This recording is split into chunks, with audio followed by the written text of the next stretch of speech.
Bene, ed eccoci qua nel nostro inserto nella trasmissione TV7 Match del Memento. Allora, è l'ultima foto della nostra sigla, le grandi navi. Le grandi navi tornano, cioè non se ne sono ancora andate.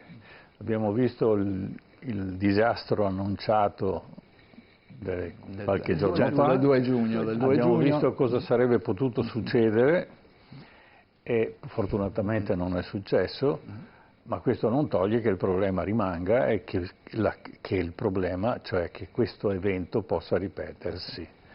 Allora abbiamo avuto in questi giorni, cioè ieri abbiamo avuto Toninelli che è venuto in Veneto e ha parlato appunto di creare un'alternativa a quella che è l'accesso a Venezia delle grandi navi.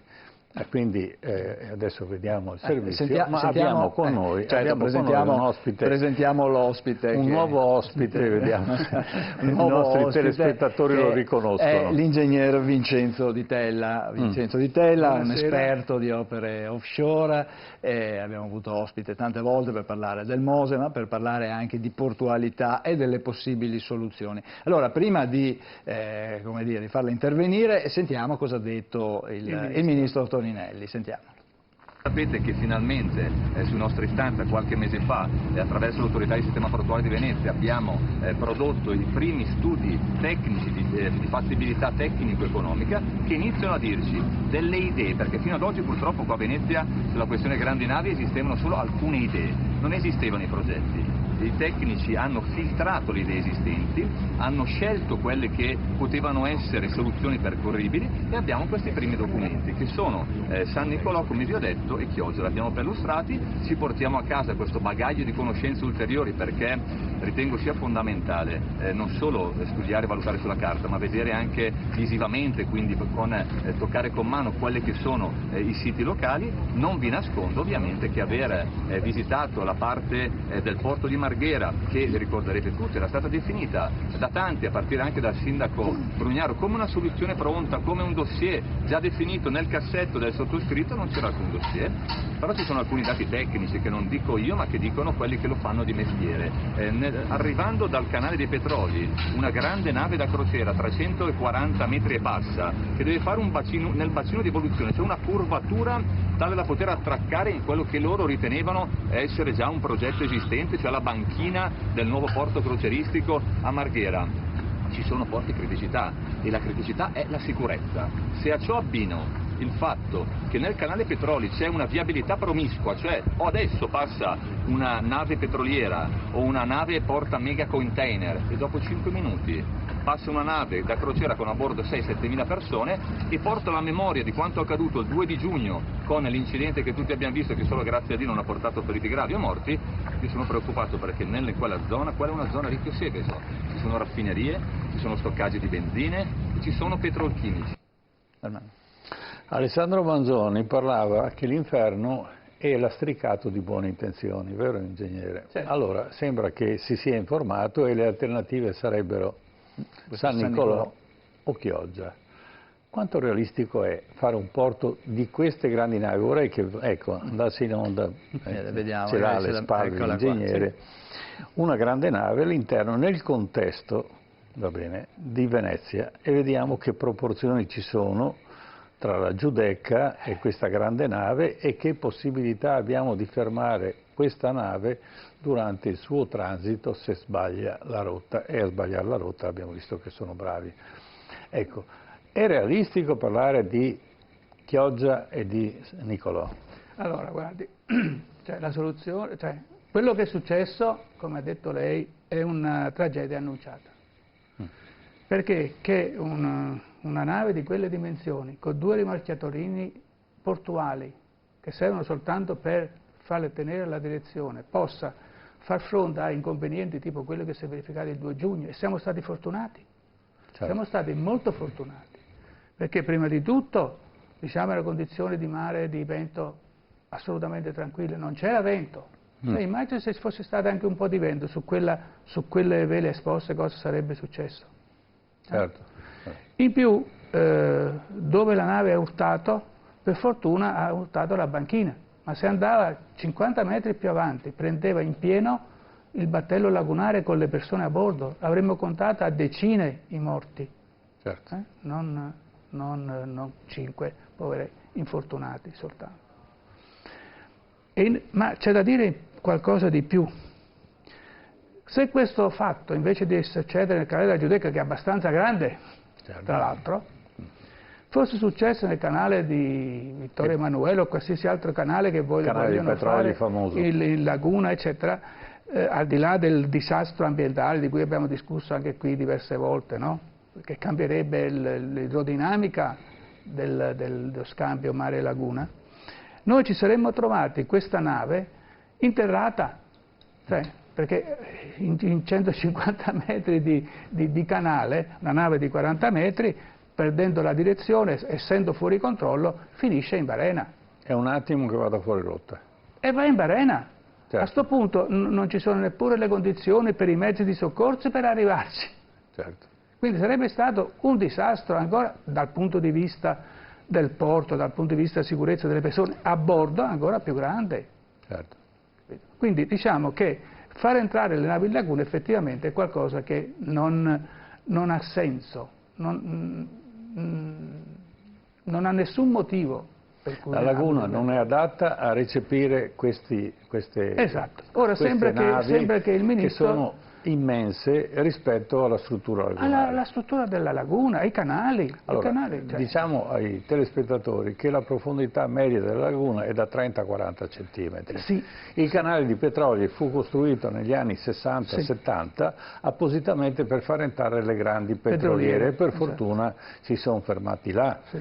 Ma anche questo peraltro è un canale che porta danni. Certo. Se vogliamo addirittura ingrandirlo, questo porta ancora maggiori danni perché l'afflusso dell'acqua, visto che il Mose non funziona, mi pare, e non si sa quando funzionerà, quindi apriamo un altro canale a fondo, sì. Quindi l'accesso all'acqua e quindi l'acqua a Venezia sarà sempre più alta. Infatti comunque anche le correnze di acque alte è dimostrato che è aumentato con gli scavi che hanno fatto per il Mose. Certo. Questo è un dato, anche questo è un dato di fatto, previsto, denunciato, eccetera, e mai tenuto in conto. Quindi peso tacon te sbrego. Ecco. Allora, invece c'è un'alternativa di fare un porto, diciamo, commerciale. Allora, un porto quello marittimo. che ha detto il ministro probabilmente è assolutamente mal informato, perché lui ha parlato che non ci sono progetti. Tra l'altro, in una dichiarazione pubblica Mussolini aveva detto che i progetti che sono stati presentati alla bocca del Lido, non quella che vuole fare il ministro, mancavano di sicurezza per quanto riguardava gli ormeggi e per quanto riguardava la sicurezza per l'antiterrorismo e per la sicurezza poi del trasporto delle merci e delle persone dall'avamporto nella bocca di porto fino alla marittima. Perché nella nostra ipotesi comunque la marittima resta l'home port, cioè dove le persone fanno dogana, le persone e le merci fanno dogana. Quindi sbarcano le persone sbarcano nel porto, in bocca di porto e poi vengono trasportate dei lancioni o dei con delle barche a porto, chiaramente vanno studiate delle barche che hanno meno impatto, l'energia elettrica, cioè oggi ci sono tecnologie per cui l'impatto può essere minimizzato al massimo. Quindi non è quello il problema, ma quello che mi ha molto sorpreso, e questo ne abbiamo poi scritto anche qualcosa sui giornali che ce l'hanno pubblicato, è che secondo il Ministro non esistono progetti. E poi secondo questa dichiarazione del dottor Musolino, che abbiamo avuto anche qui recentemente, eccetera, i progetti non avrebbero questa cosa. Allora io voglio dire una cosa molto chiara. Io non so di quali progetti lui parlava. Però il nostro, quello che noi abbiamo presentato, è un progetto che è degno di questo nome, al contrario di tutti quelli che si sono visti. Quelli che si sono visti sono dei tratti di penna sulla carta, non c'è un calcolo presentato. Noi abbiamo fatto i calcoli degli ancoraggi, dei pontoni galleggianti ormeggiati, dei pontoni galleggianti con le navi ancorate, con le condizioni di mare che possono avvenire per la sopravvivenza dei pontoni una volta ogni 1000 anni. condizioni di mare che può venire una volta ogni 1000 anni, e per l'ormeggio delle navi con le condizioni di mare che possono avvenire una volta ogni 10 anni. Sì. Faccio notare che normalmente per questi progetti si assume per la sopravvivenza 100 anni di ricorrenza, ne abbiamo usato 1000, 10 volte, e per l'ormeggio 1 anno e ne abbiamo usato 10 anni. Ora, questi calcoli, che sono stati fatti con i programmi più avanzati che esistono sul mercato mondiale, evidentemente non glieli hanno mostrati, Mussolini non li ha visti, perché sennò ci doveva dire... Dove li avete presentati voi? Noi li abbiamo presentati al Ministero, l'abbiamo presentato anche all'autorità portuale. Cioè, noi abbiamo presentato questo progetto, l'abbiamo regalato allo Stato. Quindi allo Stato ha un progetto gratuito che può funzionare, che è dimostrato... messo a disposizione, di cui si può anche discutere e confrontare, non come il Mose che era stato secretato, e di conseguenza il minimo che può fare è prendere atto, dopodiché deciderà. Infatti, secondo me, quello che a me ha sorpreso nel sentire quella dichiarazione del dottor Musolino è che se c'è qualcosa nel nostro progetto che è sbagliato, che ce lo dicano. Certo. Noi abbiamo presentato un progetto, ma un progetto, ripeto, con dei calcoli che neppure il Mose non li ha questi calcoli. Certo. Loro stanno costruendo il Mose, le paratoie, che non hanno calcoli che dimostrano come si muovono le paratoie. Sono già in riparazione, non hanno ancora montato e stanno già riparandole. Comunque non si sa. Non si sa. Vabbè, noi abbiamo invece dimostrato, ci sono i numeri, ci sono le simulazioni, magari qualche sera se vogliamo fare un discorso più ad hoc, io porto le simulazioni che sono state fatte, dove si vede che con queste condizioni dei 1000 anni i pontoni appena si muovono, hanno 10-15 centimetri di spostamento. E con le navi ormeggiate, gli ormeggi, gli ancoraggi, sono perfettamente dentro i valori, i coefficienti di sicurezza assunti per queste opere.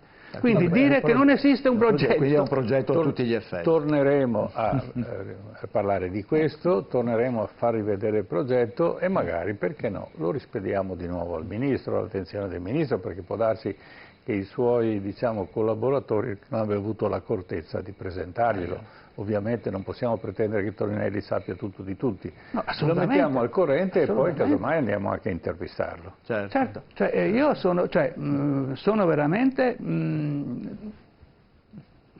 stanno un poco incazzati. Disgustato, perché, ripeto, nessuno ci ha pagato, noi abbiamo fatto uno sforzo, abbiamo coinvolto la società francese Principia, i calcoli li abbiamo fatti con i programmi di Principia.